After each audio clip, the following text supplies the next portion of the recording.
Halo, selamat pagi. Kembali lagi bersama saya Oswald Siahaan. Di video kali ini adalah hari Jumat ya. Jumat tanggal 3 April 2020. Yang mana tepatnya di sini saya hari kedua untuk isolasi mandiri ya. Karena saya mudik dan pulang kampung di rumah kita, tapi ada rumah khusus kita yang kosong, jadi kita tinggal di situ dan kita udah 2 hari ini kita diisolasi. Oke, kita mau bercerita tentang kejadian yang kemarin kita sudah diperiksa sama bidan dari puskesmas karena kita sebelumnya melapor. Nah, jadi buat teman-teman yang sudah mudik ya kan, seperti yang sudah sekarang dikatakan pemerintah, bagi orang yang mudik, kata Presiden Jokowi juga, dia ditetapkan sebagai ODP. Dan kebetulan kita juga sebagai ODP gitu kan, orang dalam pantauan atau pengawasan gitu ya. Jadi buat teman-teman yang sudah mudik, jadi tolong diharapkan ya kesadarannya masing-masing untuk melapor ke RT atau RW Anda atau kepala desa untuk didata, untuk dicek kondisi keadaan kalian itu seperti apa, atau kalau memang ada tuh rapid test, dites kayak gitu. Nah, jadi tapi kita mau cerita sedikit tentang kondisi di daerah ya, berbeda dengan di ibu kota atau di beberapa kota besar lainnya gitu. Nah, untuk di daerah saya khususnya seperti itu, mungkin di daerah-daerah lain juga akan sama gitu. Jadi begitu kita lapor, jadi nggak langsung dicek gitu.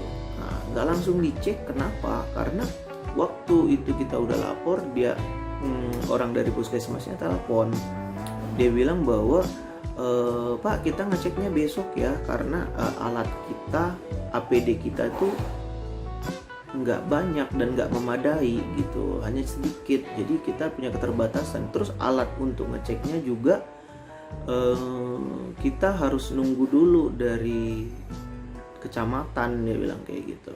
Nah, atau kita mau ambil dulu, kemarin kalau nggak salah dia bilang seperti itu. Nah, akhirnya kita nunggu tuh, kita harusnya dicek itu kemarin malam ya, kemarin sore apa malam gitulah. Nah, terus kita dicek akhirnya itu jam 11 siang gitu. Jadi datang seorang bidan naik sepeda motor datang ke rumah kita gitu, dia ngecek kita suhu.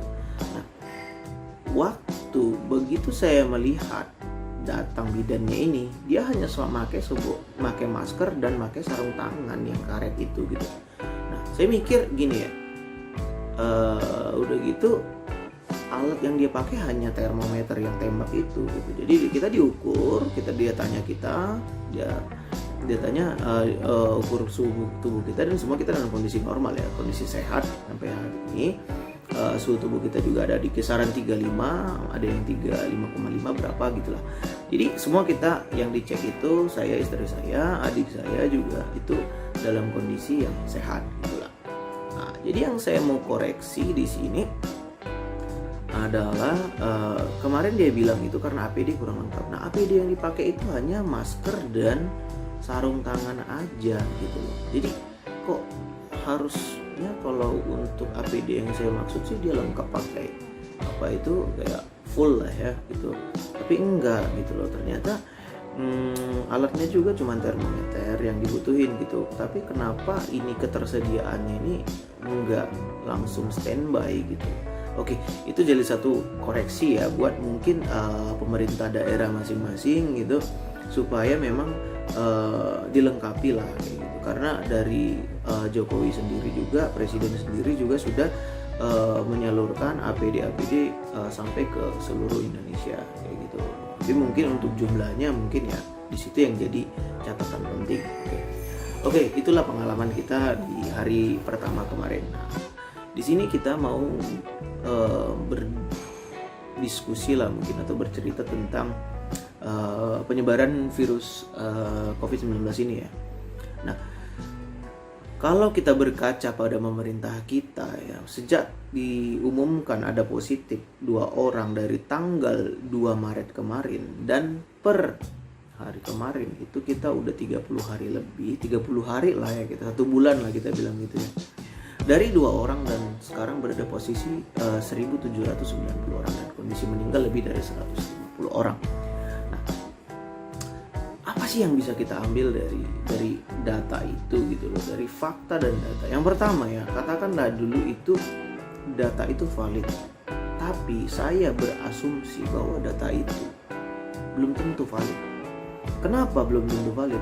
Ya, misalkan ya kan, ada orang yang dia memang mungkin nggak tahu dia udah terkena atau belum gitu, tapi dia udah punya gejala tapi dia nggak melapor ke rumah sakit, dia nggak ngecek kondisinya, atau dia mudik kayak yang tadi saya bilang ODP segala macam yang nggak terdata, mudik tapi dia nggak mau ngelapor gitu loh.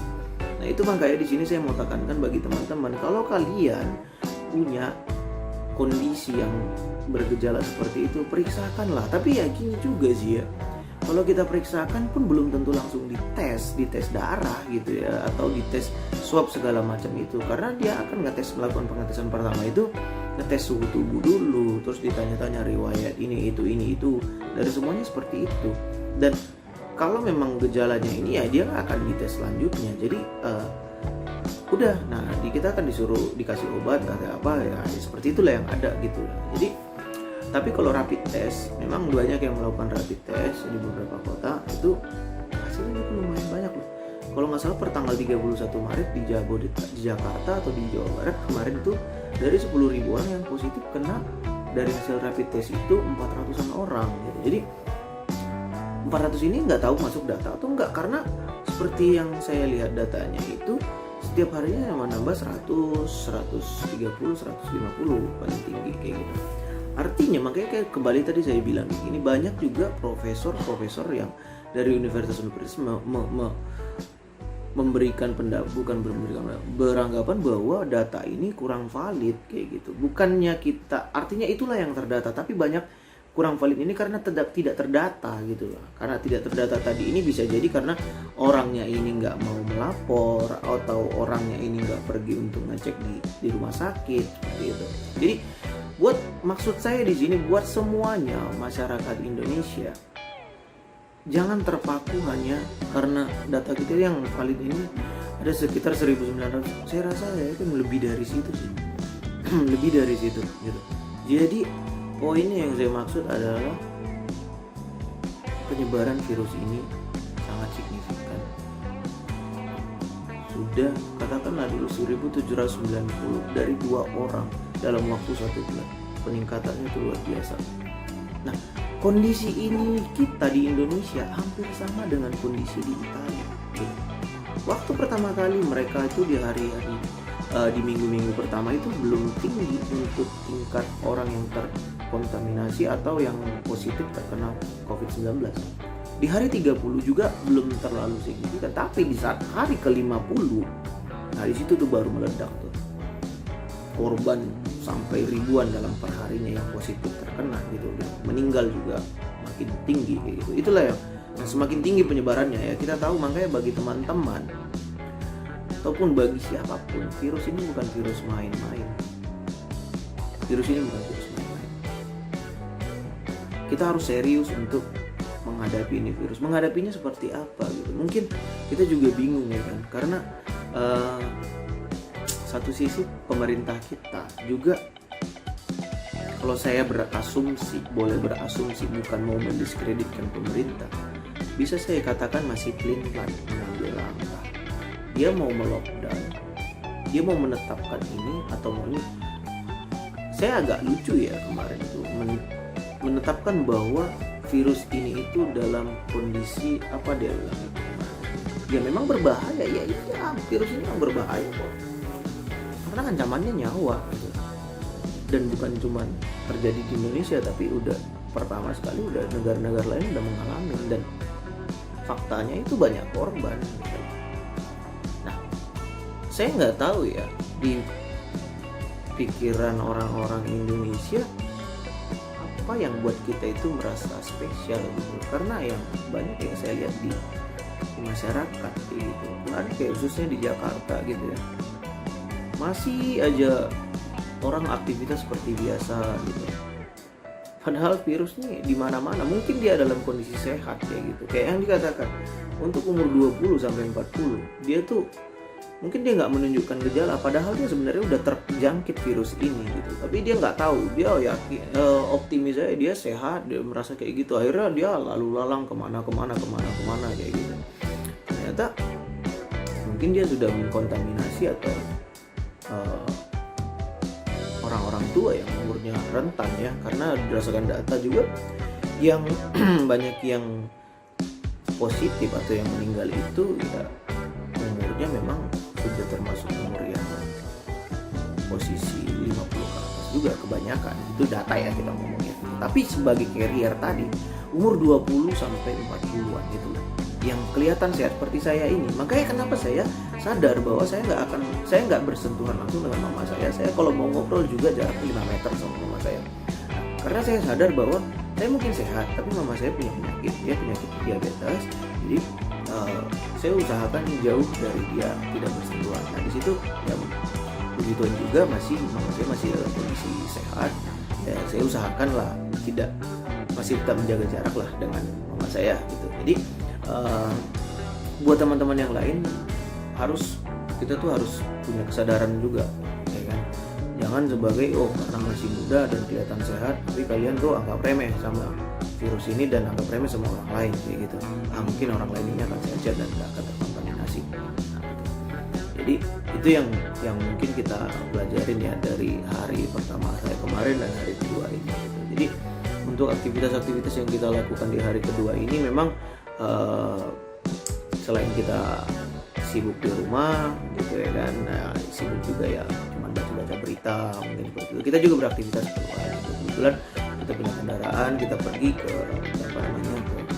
kita ada kebun sedikit, jadi kita ngeliat-lihat kayak gitu ya, supaya pikiran kita juga nggak jenuh gitu ya. Mungkin saran bagi teman-teman yang berada di dalam rumah, lakukan aktivitas yang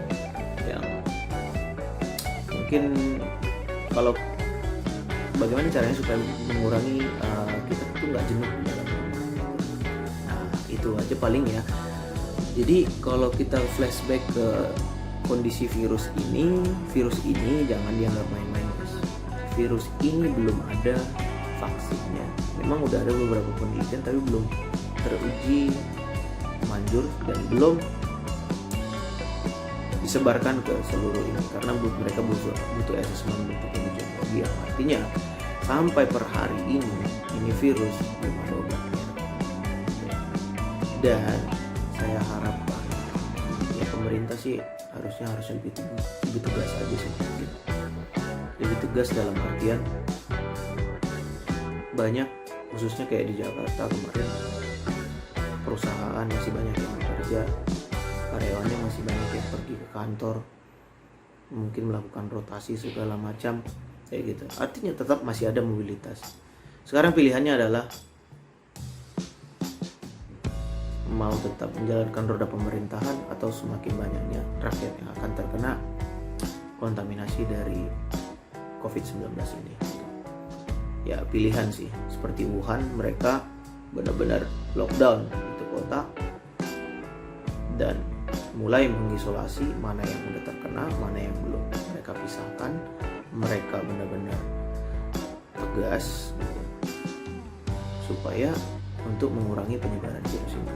Ya, saya sarannya cuma buat Presiden Jokowi khususnya itu kita lebih bagus untuk tegas sih kalau saya bilang.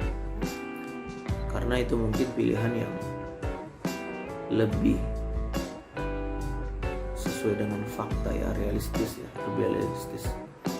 Misalkan kalau nggak mau di lockdown, tapi boleh nggak mau di lockdown negara, ibaratnya kayak gitu kan. Tapi ada ketegasan gitu loh. Ketegasan dalam artian karena semua cuman masih imbauan-imbauan. Kayak kemarin dilarang, bukan dilarang, diimbau untuk tidak mudik. Nah sekarang udah dibolehkan gitu kan. Untuk kemarin diimbau untuk menjaga jarak. Belum tentu semua orang melakukannya, tapi kalau itu ada dibuat dengan tegas, kayak di beberapa negara dia bahkan sampai menjatuhkan hukum pidana, itulah bentuk ketegasan, satu bentuk ketegasan ya. Bahkan kayak di Filipina kemarin itu ada yang sampai diancam ditembak mati ya, kalau nggak salah itu saya baca beritanya, itu presidennya mengancam akan menembak mati kalau ada rakyat yang ibaratnya kayak yang melanggar, karena udah masuk ranah hukum ya dia buat seperti itu. Jadi kalau di Indonesia belum. Nah, sekarang pertanyaannya saya itu mau sampai kapan kondisi ketidaktegasan ini berlangsung gitu. Karena yang terjadi itu dari fakta yang ada itu peningkatannya itu luar biasa. 1 bulan kita belum tahu apa yang terjadi dalam bulan depan. Mudah-mudahan kita berdoa sama-sama virus ini udah ada vaksinnya dan bisa disembuhkan semuanya. Karena berdasarkan data ya, kita seluruh dunia udah lebih dari 1 juta orang guys. Ini serius. Ini virus ini mematikan. Virus paling berbahaya seluruh dunia. Jadi buat teman-teman semuanya, bangsa Indonesia, jangan anggap remeh ini virus. Jadi gitu aja ya, mungkin sharing-sharing kita tentang flashback tentang penyebaran virus di kondisi Indonesia. Ya itulah yang bisa kita sharing. Mungkin nanti di next video kita mau diskusi lagi hal-hal yang lain tentang virus corona ini. Jadi cukup sekian dulu video kita kali ini. Tetap sehat, jaga jarak bagi kalian yang ODP, jangan dulu bersentuhan dengan orang lain setelah 14 hari. Kalau bisa lebih dari 14 hari sih lebih bagus gitu. Ini nih saatnya kita memilih bahwa keselamatan itu lebih penting daripada yang lain gitu. Jadi mari bersama-sama kita menjaga keselamatan kita masing-masing, menjaga kesehatan kita masing-masing. Kalau satu sih yang paling ini, kenapa saya balik dari Jakarta itu gini, harta, uang, kerjaan itu bisa dicari, tapi kalau kita udah terkena positif, nyawa kita kena diambil, nyawa kita tuh gak bisa kembali lagi guys. Jadi itu aja ya poin utamanya. Oke, thank you udah nonton video saya. Ini video saya bikin ini karena memang sebagai untuk gak bosan juga sih di karantina atau di isolasi mandiri gitu ya. Jadi kita akan upload video tiap hari, kita cerita lah kayak gitu. Mungkin ada teman-teman yang lain dalam kondisi yang sama dengan kita, mungkin bisa komen, bisa sharing di bawah. Oke, terima kasih, cukup sampai sekian video saya, sampai ketemu di video selanjutnya. Bye bye.